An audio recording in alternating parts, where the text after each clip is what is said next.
इसहाक़ ने बयान किया, कहा हमसे खालिद ने, उनसे शेबानी ने, उनसे सईद बिन अबी बुरदा ने, उनसे उनके वालिद ने और उनसे अबू मूसा अशअरी रज़ियल्लाहु अन्हु ने कि नबी करीम सल्लल्लाहु अलैहि वसल्लम ने उन्हें यमन भेजा। अबू मूसा रज़ियल्लाहु अन्हु ने हज़रत सल्लल्लाहु अलैहि वसल्लम से उन शरबतों का मसला पूछा जो यमन में बनाए जाते थे। हज़रत सल्लल्लाहु अलैहि वसल्लम ने दरियाफ़्त फरमाया कि वो क्या हैं। अबू मूसा रज़ियल्लाहु अन्हु ने बताया कि अल-मुत्तबे और अल-मज़र। सईद बिन अबी बुरदा ने कहा कि मैंने अबू बुरदा अपने वालिद से पूछा, अल-मुत्तबे क्या चीज़ है?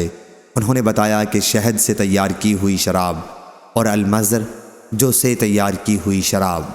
जवाब में हज़रत सल्लल्लाहु अलैहि वसल्लम ने फरमाया कि हर नशा आवर पीना हराम है। इसकी रिवायत जरीर और अब्दुल वाहिद ने शेबानी से की है और उन्होंने अबू बुरदा से की है। सही बुखारी हदीस नंबर 4343।